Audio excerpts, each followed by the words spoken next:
grandfather? Hello guys, gagawa ako ng dough para sa vegetable bread. So, una ay gagawa muna ako ng dough. Yan. So, ito pinch of salt lang, tapos yan, milk, flour, tapos sugar at saka konting oil lang, tapos yeast, tapos tubig. Itong tubig ay 1/3.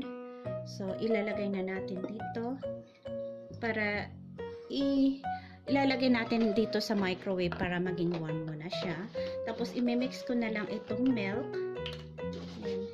Para i-warm natin. Ito ay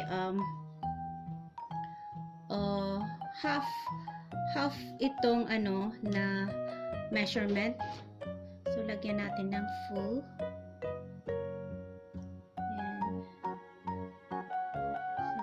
Linagyan ko na siya ng half milk. Tapos ilalagay ko siya sa microwave. So, ilalagay natin dito. Medyo warm lang siya ng konti. So, few minutes lang.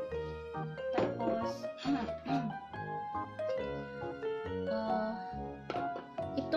itong oil, maglalagay tayo ng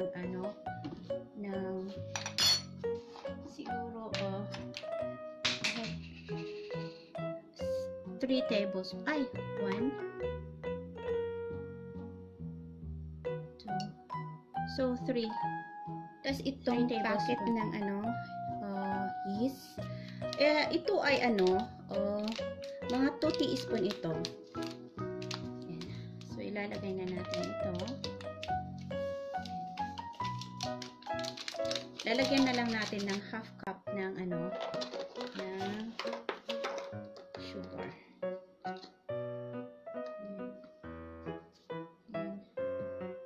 Half cup ng sugar.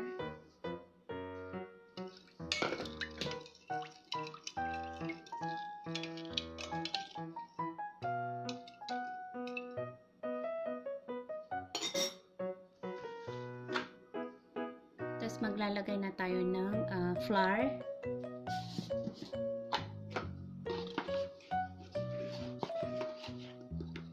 Maglalagay ako ng 3 cups ng flour. So, yan. 1,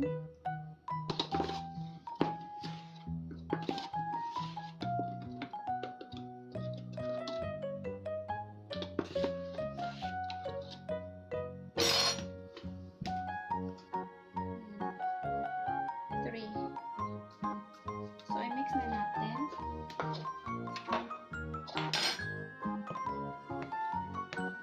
Tapos, yung salt pala, yan.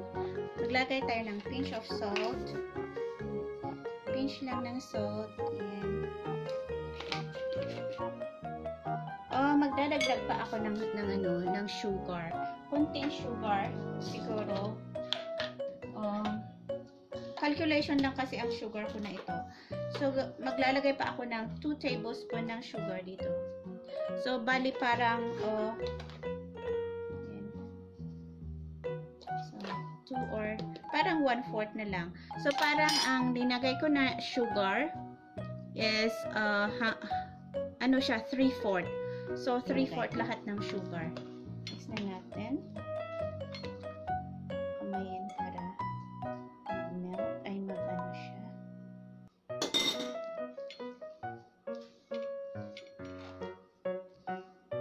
Lalagay tayo ng flour para natin, i-knead.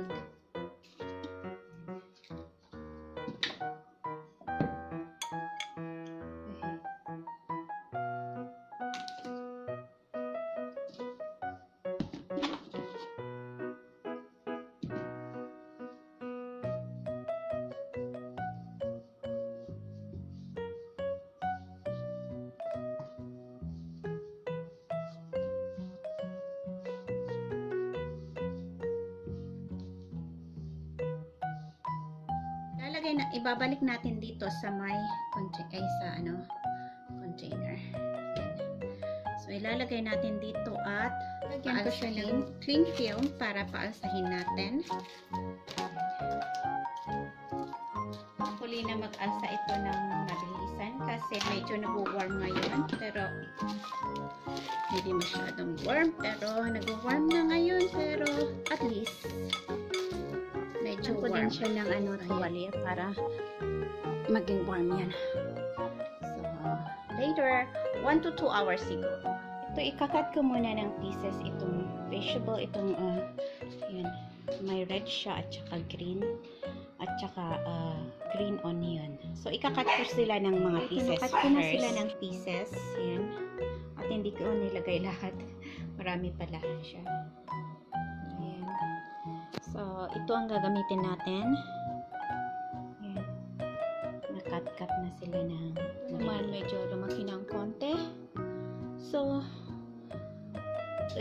ninil natin.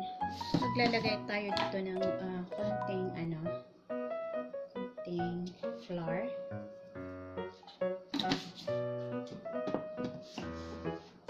So, linagyan din natin ng flour para inil natin.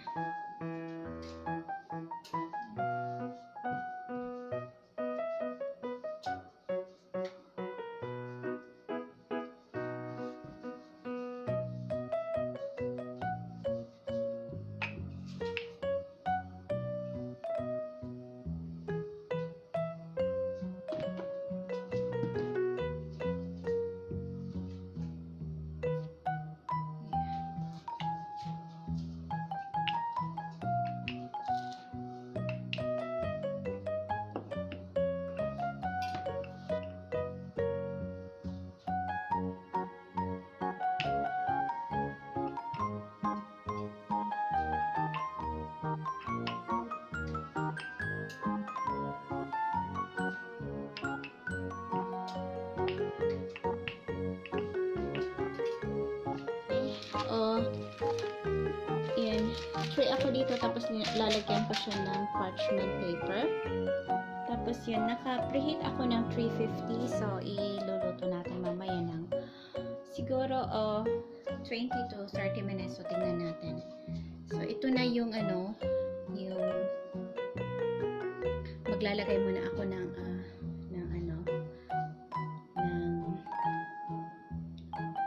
lalagay muna ako ng cheese dyan.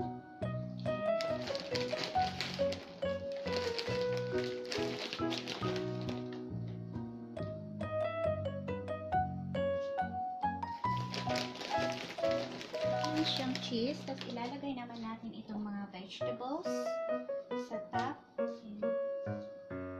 Baka hindi ko mailalagay lahat itong vegetable. Medyo marami.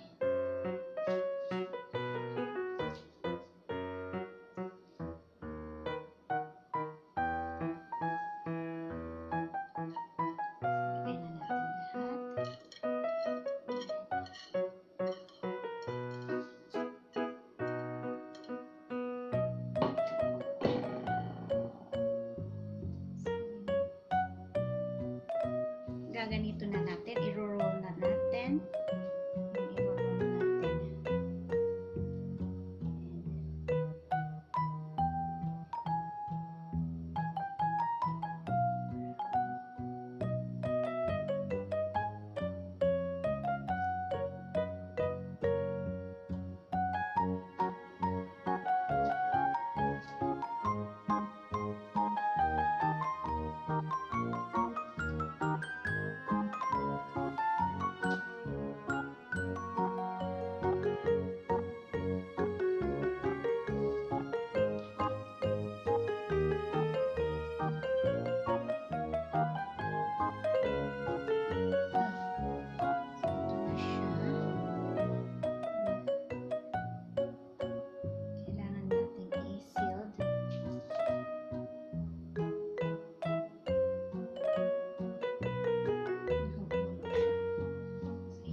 I-fix natin ito para yan.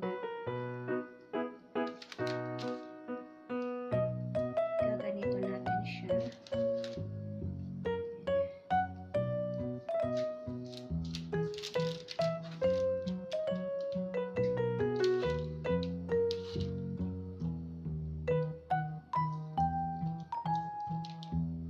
So, i-fix ko lahat. Ko ulit siya ng cheese sa top.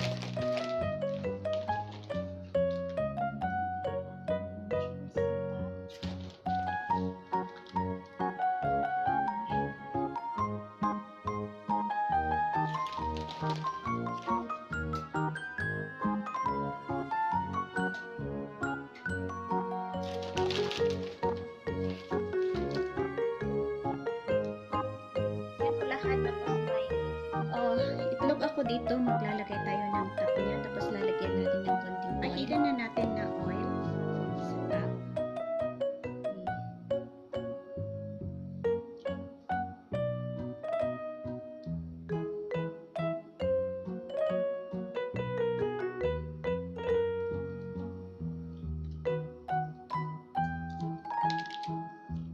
Yan ang importante sa gilid.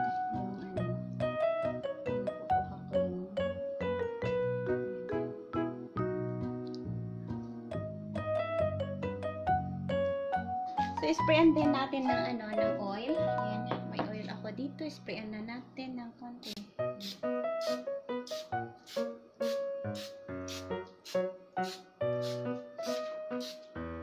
Okay, ready na siya na mailalagay sa lutuan. Sa i-bake natin ng 20 or 30 minutes. So, ito na siya, luto na siya. Ayan.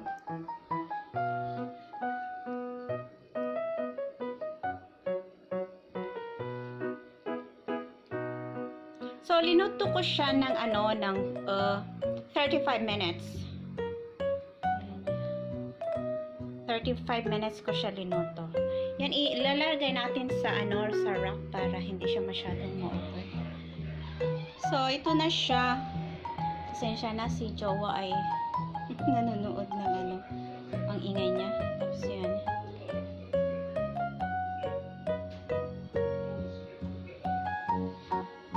Mainit pa siya, so i-cool down natin lang ng konti.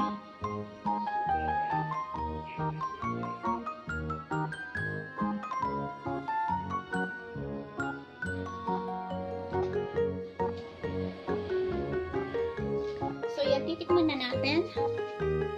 Medyo mainit pa, pero hindi ako makahintay. So, ito ang kainin natin muna. Yan, sa likod. Ito ata yung nasa baba, kaya ganyan. Yan.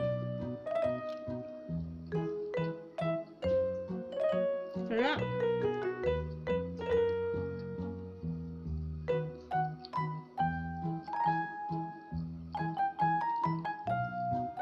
Masarap siya.